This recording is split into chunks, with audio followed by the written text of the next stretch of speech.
Morning came quietly. The kind of morning that pretends everything is normal. Birds outside, coffee brewing, footsteps moving from room to room. I stayed in bed longer than usual. Not because I was tired, but because I did not know how to step into that day. When I finally walked into the kitchen, my daughter-in-law was already there. She was sitting at the table, both hands wrapped around a cup she wasn't drinking from.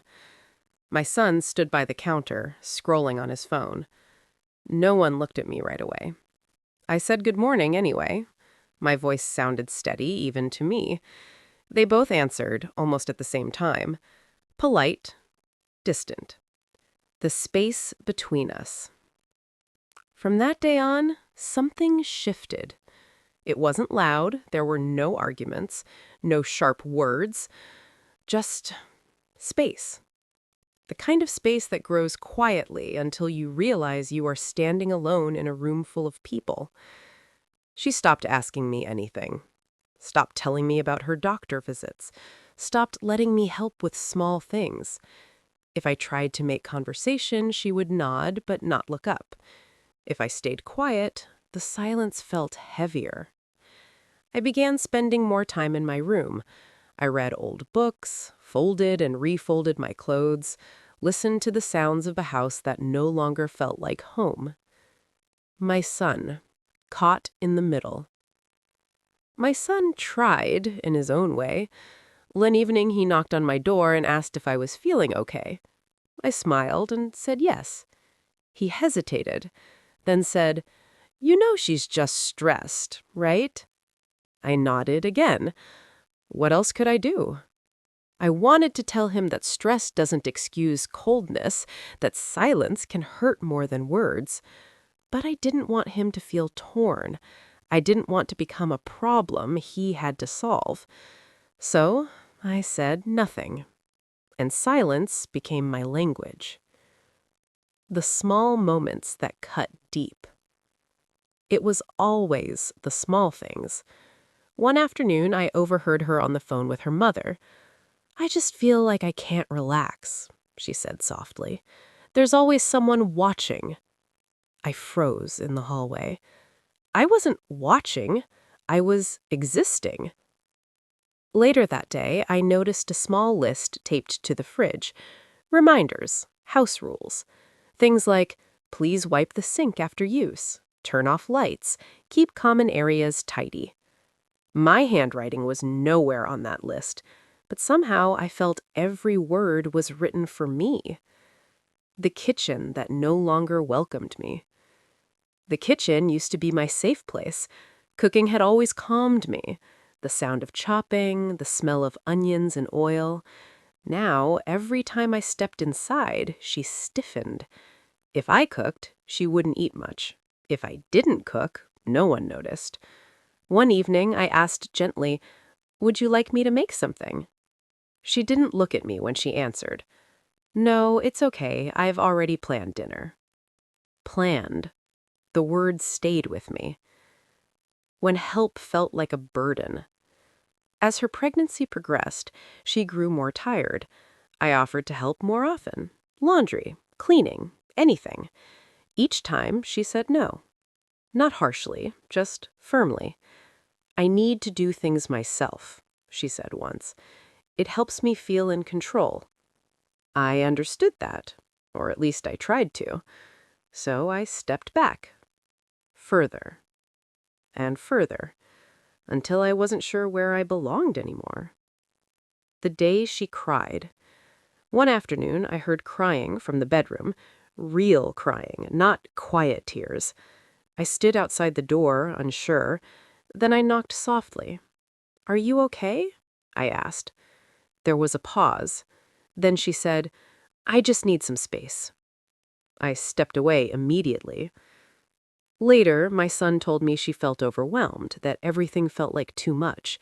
He said it gently, like he was asking me to understand. I did understand. What I didn't understand was why I felt like the cause. The invisible accusations. No one accused me of anything directly. That was the hardest part. There were no words to defend myself against, no arguments to respond to, just looks, sighs, long pauses. Once, I overheard her say to my son, "I just don't feel comfortable." Comfortable? With me? The woman who raised him, who loved him before she ever met him. I swallowed the pain and said nothing. The night at the table. Dinner one night felt especially heavy. We sat around the table, eating quietly.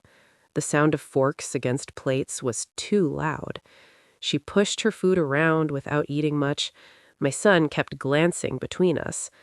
Finally, he asked her if she was feeling okay. She nodded, but didn't speak. I wanted to disappear. After dinner, I washed my plate and went to my room. I closed the door slowly and leaned against it, breathing deeply. The question I couldn't escape. Lying in bed that night, I stared at the ceiling again. I asked myself questions I had avoided for weeks. Was I too present? Was I too quiet? Was I doing something wrong without knowing? Or was I simply in the way? Sometimes love turns into something uncomfortable, not because it changes, but because it reminds others of things they are not ready to face. The distance grew. Days passed like this. Slow. Heavy. She spoke to me only when necessary. My son grew quieter too. I noticed him staying longer at work, coming home tired. The house felt tense, even when no one was speaking. I began packing small things in my mind. Not boxes, just thoughts. What if I left? What if I found my own place?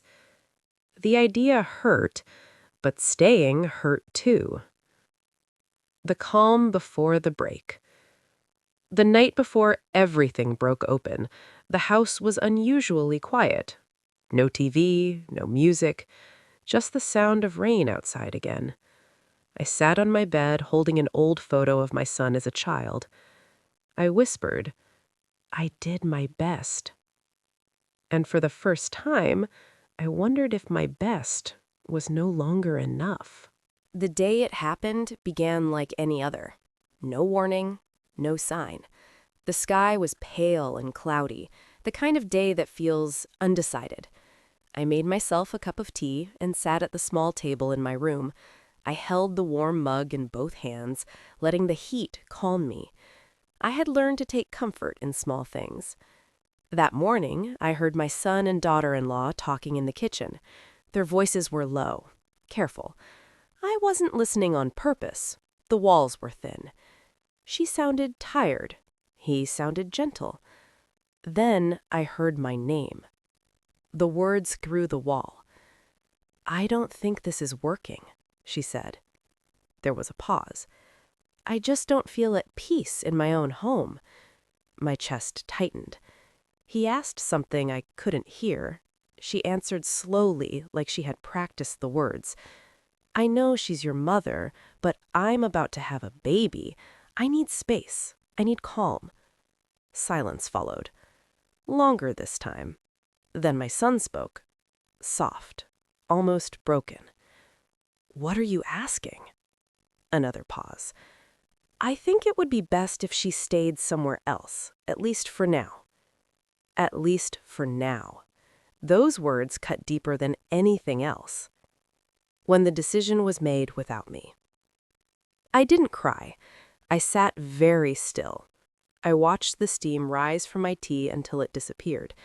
I had always believed that love meant being included, even when things were hard. But in that moment, I understood something painful. The decision had already been made. I was not part of the conversation. I was the subject of it. The conversation I knew was coming. A little later, there was a knock on my door. Soft, careful. I said, "Come in." My son stepped inside. He didn't sit down. He stood there, hands in his pockets, looking older than I remembered. "Mom," he said, and stopped. I smiled at him. I didn't know why, it just came naturally. He took a breath. She's been feeling really overwhelmed. I nodded. She needs some space before the baby comes. I nodded again. He looked at me then. Really looked. Do you think you could maybe stay with a friend or look for a small place? There it was. Not harsh, not cruel, just final. My answer. I didn't argue. I didn't ask why. I didn't remind him of everything I had done. I simply said, of course. The relief on his face hurt more than anger ever could. He hugged me, quick and tight, like someone hugging before leaving for a long trip. Thank you for understanding, he said. Understanding? I wondered what he thought I understood. When she spoke to me. Later that afternoon, my daughter-in-law came to my room. She stood by the door, not stepping inside. I hope you know this isn't personal, she said. I nodded. I just need to focus on my health and the baby. I nodded again. She hesitated, then added, My mother says it's important to set boundaries. There it was. Not said with cruelty, not said with kindness either, just stated. I smiled gently and said, I wish you and the baby peace. She looked surprised, almost uncomfortable. Then she left. The packing. I packed slowly, not because I had much, but because each item carry weight. Clothes folded carefully, a small photo frame wrapped in tissue. I left things behind on purpose. The extra mug, the slippers. I didn't want to leave marks. I didn't want them to feel my absence too loudly. The night before I left. That night, I couldn't sleep. The house felt different, quieter, lighter, maybe. I heard my son and his wife laughing softly in their room. I pressed my pillow over my chest and breathed through the ache. I reminded myself that love sometimes means stepping aside, even when it hurts. The whisper I overheard. Sometime after midnight, I heard her voice again, tired, low. She took it better than I expected. My son said something in response. Then she whispered, My mom said this was for the best. She said your mom deserved this. That was when I turned toward the wall. That was when the crack inside me became real. What deserved felt like. I replayed every moment in my mind, every quiet meal, every step taken softly, every apology. I wondered what version of me had been described. A burden? A threat? An intrusion? I realized then that silence allows other voices to speak for you, and sometimes those voices are unkind. The morning I left. I woke early, before the sun. I placed my suitcase by the door. I wrote a small note, just 3 lines. Thank you for letting me stay. I wish you peace. I love you. I didn't sign it. They knew my handwriting. The door closing. I didn't say goodbye in person. I didn't want tears or explanations. I closed the door gently behind me. The sound was soft, but it echoed inside me for a long time. The bus ride felt longer than it was. I sat by the window with my suitcase between my feet, watching the city pass by slowly. People walked to work, shops opened their doors, life continued, unaware that mine had shifted. I wasn't going far, just to a small rented room on the edge of town. Temporary, I told myself. But my heart knew better. The room that was only mine. The room was simple. A bed, a small table, a window that faced another building. It smelled faintly of cleaning soap and old curtains. I placed my suitcase down and sat on the bed. The silence was deep. No footsteps, no voices, just me. For the first time in years, there was no one to tiptoe around. I should have felt relieved. Instead, I felt hollow. The first night alone. That first night, I ate bread and soup from a cup. I sat on the edge of the bed and ate slowly. There was no table big enough to set things out nicely. No one to ask if the soup was too salty. I lay down early. The ceiling was unfamiliar. The sounds outside were different. I held my hands over my chest and whispered, "It's okay." I wasn't sure who I was saying it to. The days that followed. Days passed quietly. I walked to the nearby park in the mornings, sat on a bench and watched parents push strollers. I wondered what kind of grandmother I would be allowed to be, or if I would be allowed at all. My phone stayed silent. No messages, no calls. I told myself not to take it personally, but loneliness doesn't listen to reason. Remembering who I was.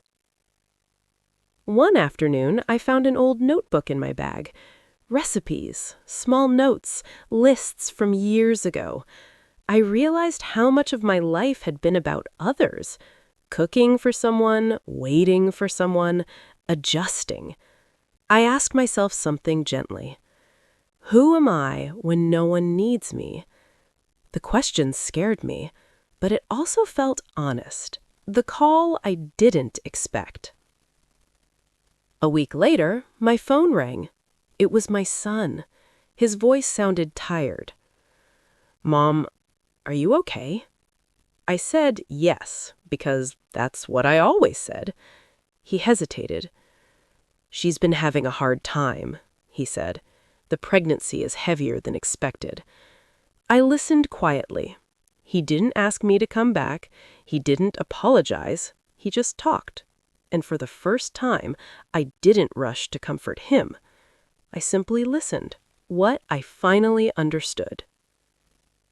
After that call, I sat in silence for a long time. I realized something slowly. My daughter-in-law was afraid. Afraid of losing control. Afraid of becoming a mother herself. And I had unknowingly become a mirror. Not an enemy, a reminder of what she was becoming, of what she didn't yet understand. That didn't make the hurt disappear, but it softened it, learning to be gentle with myself. I began taking better care of myself, cooking small meals I liked, taking longer walks. I stopped apologizing in my own thoughts. I reminded myself that kindness is not weakness. Silence is not guilt. The letter I never sent. One evening, I wrote her a letter. I didn't accuse, I didn't explain. I wrote about love, about fear, about space. I folded it and placed it in my bag. I never sent it. Some words are for understanding yourself, not changing others. When the message finally came. Months passed. One afternoon, a message appeared on my phone. A picture. A small baby wrapped in a blanket. Under it, just one line. She arrived safely. I held the phone close. Tears came quietly. Not from pain, from love that had nowhere to go. The invitation. A week later, another message. "We'd like you to visit when you're ready." No apology, no explanation, just an opening. I stared at the words for a long time. Then I typed back. I would like that. What I carried with me. As I prepared to visit, I packed lightly. Not just clothes, expectations. I reminded myself that love changes shape. And sometimes, distance teaches us how to hold it gently. The way forward. I didn't know what would happen next, but I knew one thing. I was no longer invisible to myself. And that mattered. The day I visited, I walked slowly up the familiar driveway. It looked smaller somehow. Not because the house had changed, but because I had. I held a small gift in my hands. A blanket I had knitted quietly over nights filled with memories and longing.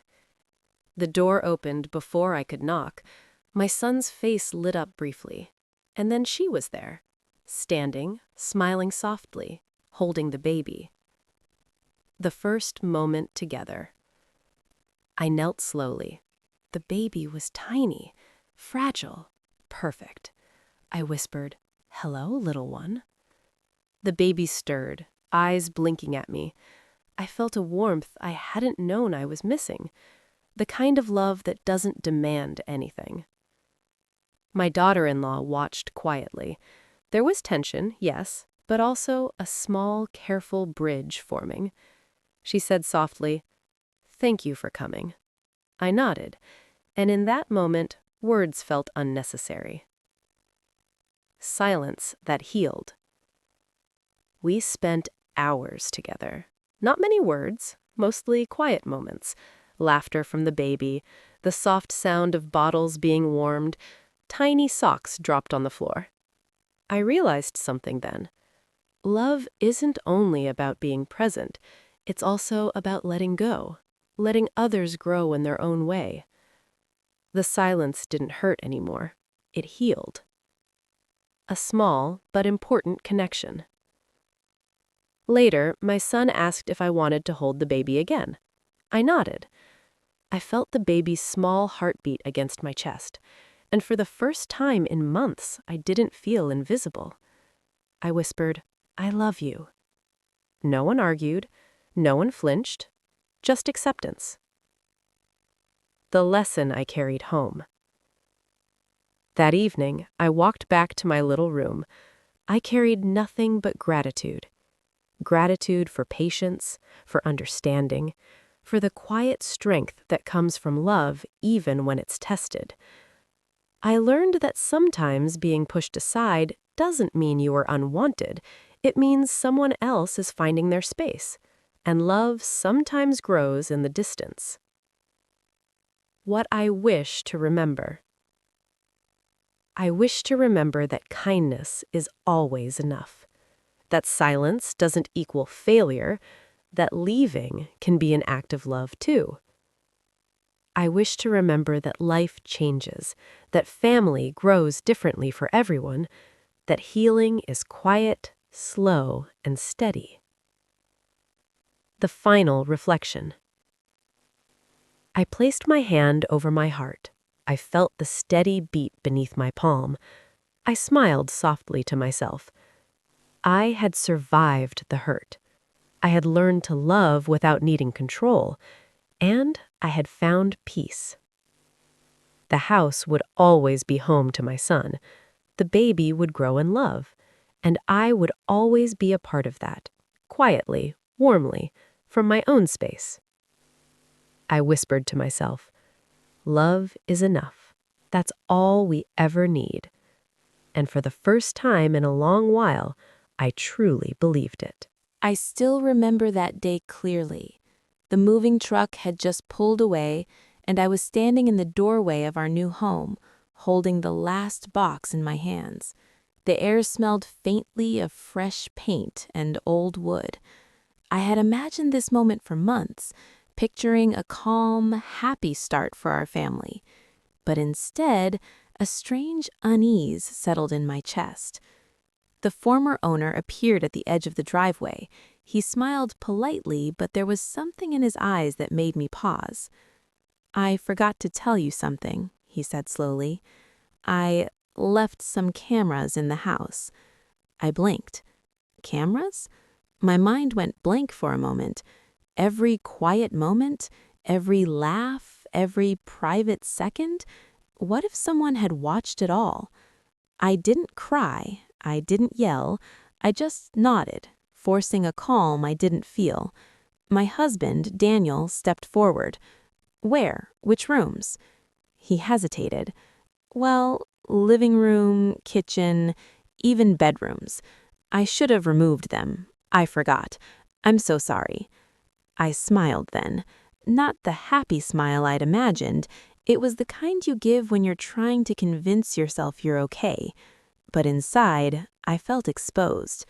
The walls, our home, suddenly didn't feel like ours. As he left, I closed the door slowly and leaned against it. My heartbeat filled the silence. My children, Lily and Max, were laughing in the next room, unpacking boxes as if nothing had happened. I wanted to tell them, but the words stuck in my throat. I didn't want to ruin their first day here. I told myself we'd deal with it later, but that moment, the forgotten cameras, was just the beginning. Even now, when I close my eyes, I can hear that polite, uneasy smile and feel the weight of those words. I forgot the cameras. After the first shock of the cameras, I tried to push the feeling aside. Moving was always stressful, but I wanted to believe that this house, our new home, would be different. I had imagined mornings filled with sunlight in the kitchen, the smell of coffee, and the quiet hum of my family starting the day together. Daniel had grown up in this town. He insisted it was time for us to move somewhere bigger, somewhere with a yard for the children. I wanted it too.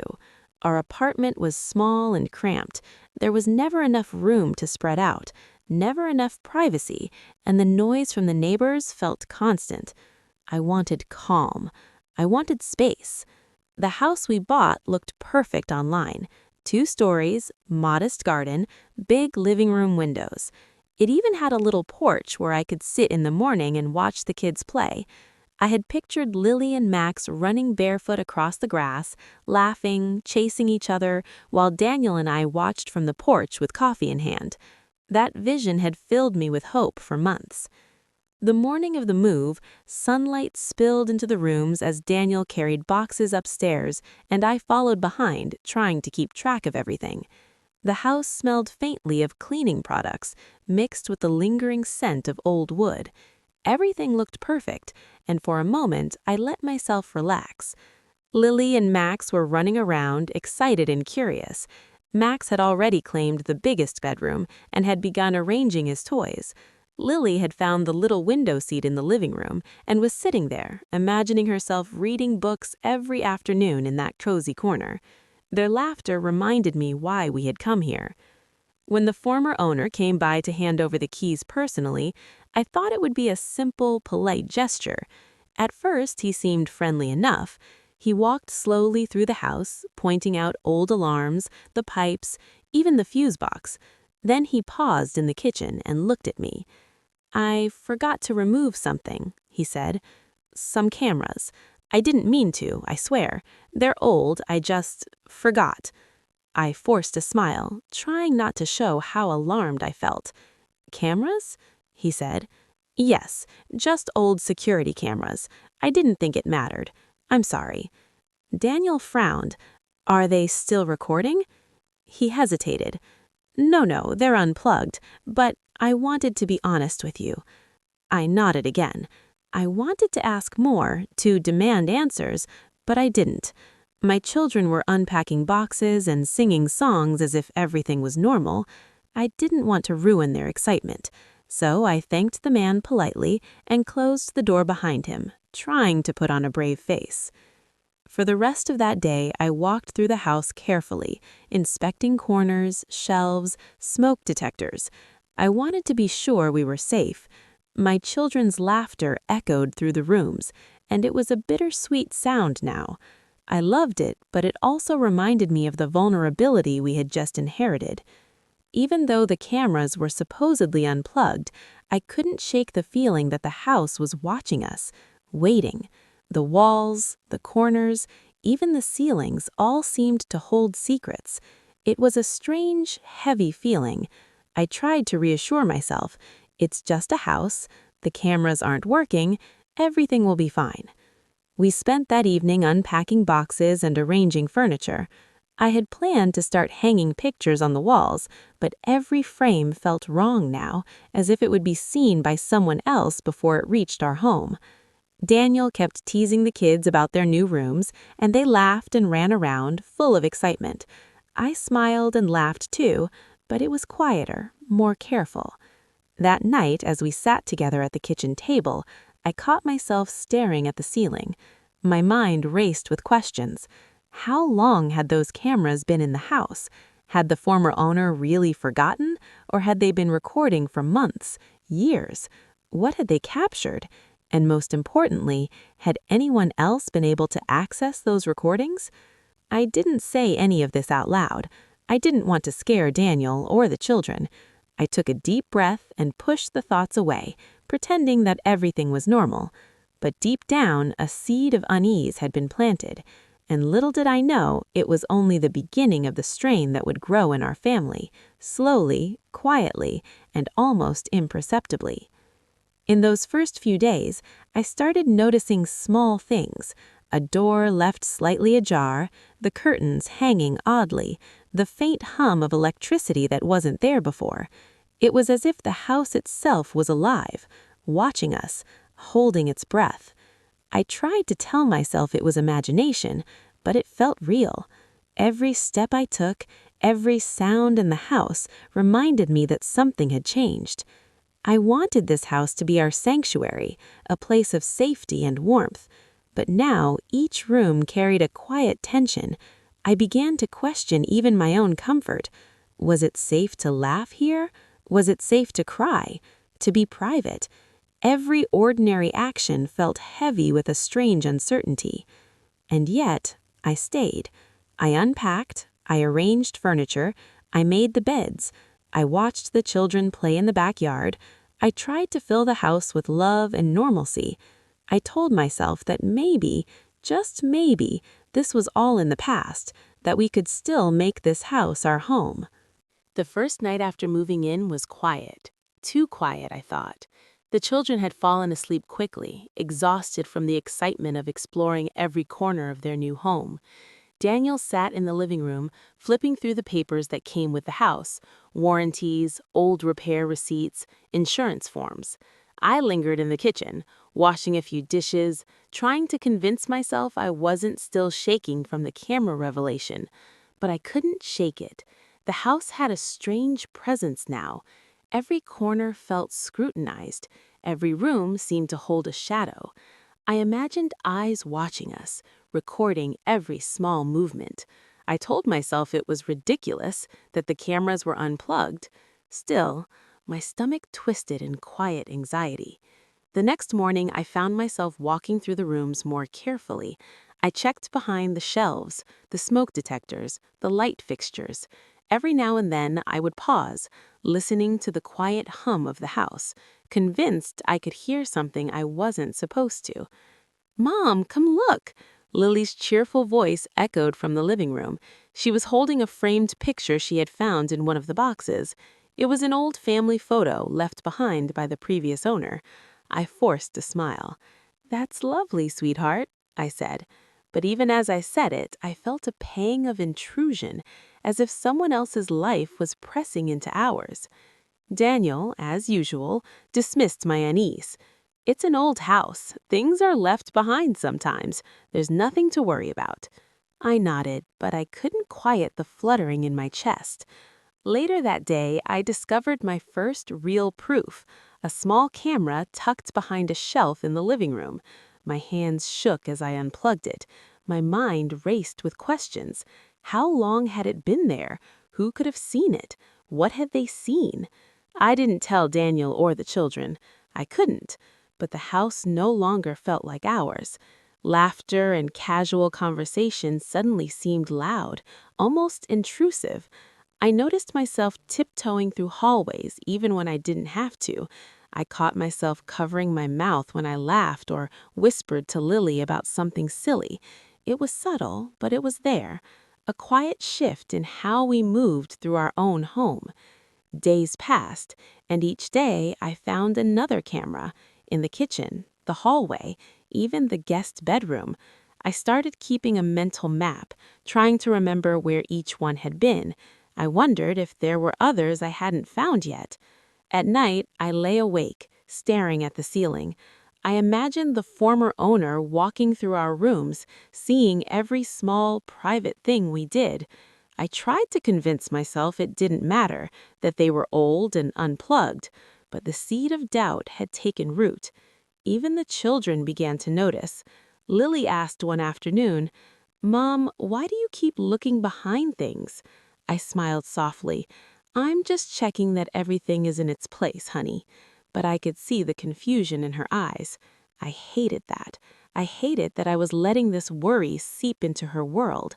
I wanted to protect her from it, to make her feel safe, the way a home should feel. One evening, Daniel suggested we invite friends over. I froze. I couldn't let anyone see our home yet. Not yet, I said softly. I need a few days. He frowned, frustrated. It's just a house, not a prison. I wanted to scream, but I didn't. Instead, I nodded and tried to smile. My smile was thinner now, quieter. It didn't reach my eyes. The tension began to stretch across the house in subtle ways. I noticed Daniel becoming impatient with small things, the way Lily misplaced her shoes, the way Max left a book open on the floor. I snapped at nothing sometimes, for no reason, and then felt immediate regret. It wasn't him or the kids. It was the house, the cameras, the weight of intrusion. I started making mental notes, little rituals to convince myself we were safe. I unplugged every device I could find, moved furniture to cover hidden corners, checked locks multiple times a day. It was exhausting, and yet Daniel kept telling me to calm down, that I was imagining it. Then came the first real argument. I had found another camera that evening, tucked behind a smoke detector in the hallway outside the children's rooms. My hands were shaking as I showed it to Daniel. "See, I told you something's not right," I said quietly, my voice trembling. He shook his head. "They're old, they're harmless. You're letting this get to you too much." "They're everywhere," I whispered. "I can't even feel like this house is ours.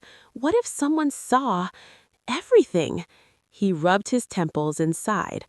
"I checked them. They're all unplugged, I promise. Stop imagining things."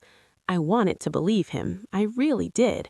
But even as I said nothing more, a quiet panic settled into me. The house felt different now.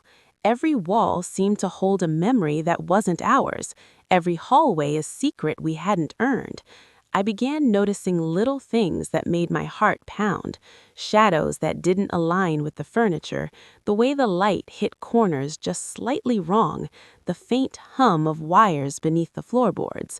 I could no longer move through the house without imagining that eyes were still upon us. One afternoon, I overheard Daniel on the phone with the former owner. "We found them all," he said quietly. "Yes, thank you for telling me."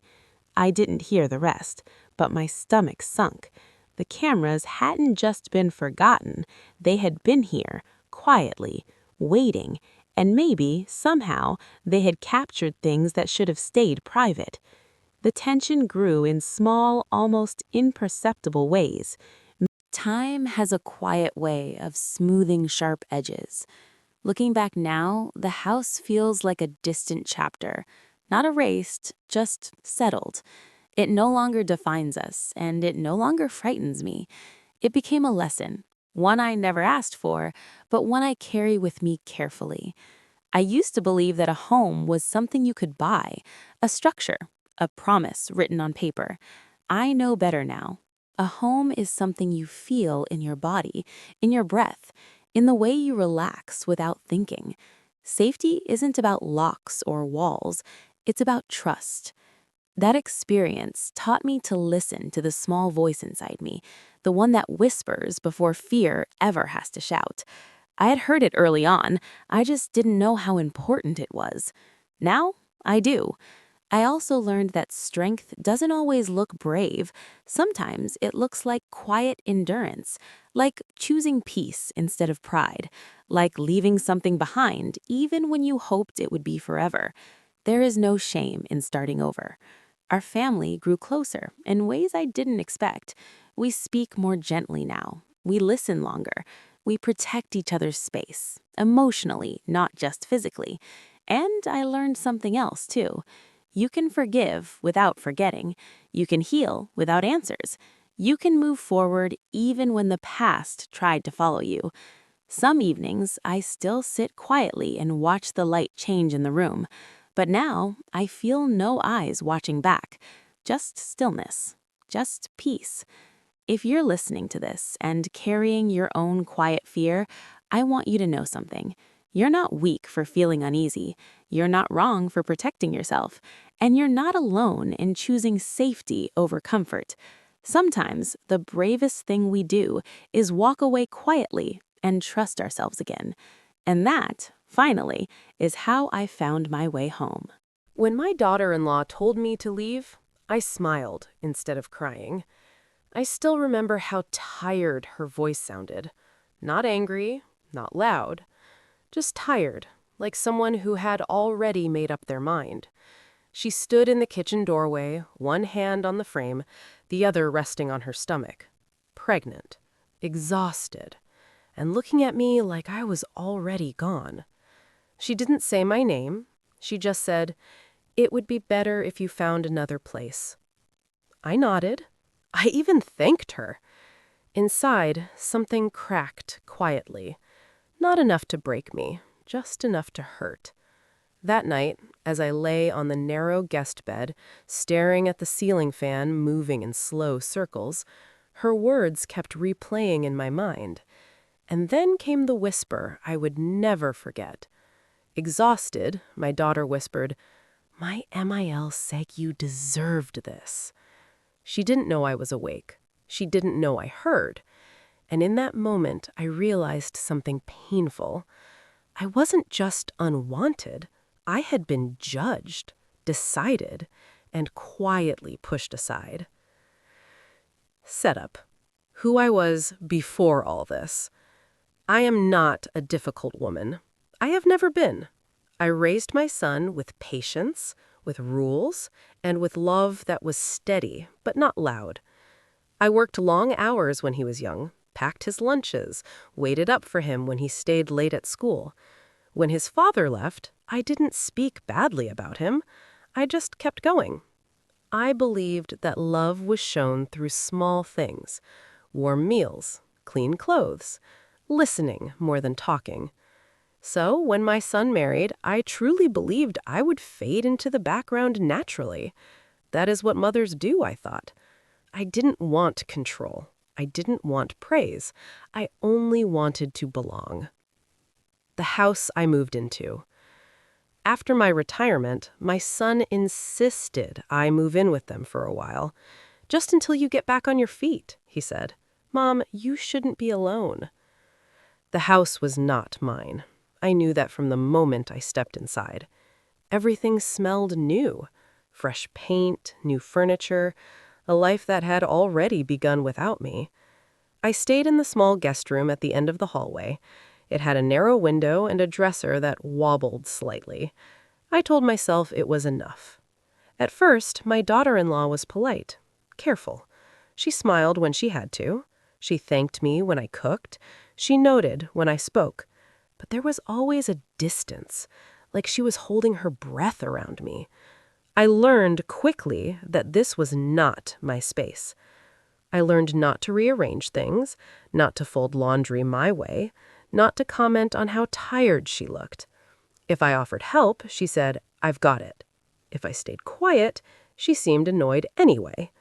I began to feel like furniture, present, but not necessary. My son noticed, but not enough. He kissed my forehead every morning before work. He asked if I was okay. I always said yes, because mothers lie sometimes, not to deceive, but to protect. When she became pregnant, everything changed. The house grew quieter, tenser. She was always tired, always uncomfortable, and always watching me. I tried to stay out of her way. I walked softer, closed doors gently. One afternoon, I made soup because she hadn't eaten all day. I left it on the table without a word. Later, I heard the bowl being pushed into the sink. No thank you, no complaint, just silence. The first crack. It happened over something small. A towel. I folded it the wrong way, apparently. She unfolded it in front of me and said very calmly, "I like things done a certain way." I apologized immediately.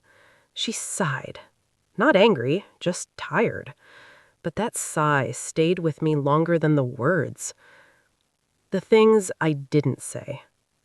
I never told her how lonely I felt, how I missed my old kitchen, my old routine. I never told my son how invisible I was becoming. Instead, I told myself this was temporary, that love required patience, that I would earn my place quietly. I didn't know that patience, to some people, looks like weakness. The night everything shifted. That night, rain tapped gently against the window. The house was still. I pressed my hand against my chest and breathed slowly, just like I used to when my son was a baby and cried through the night.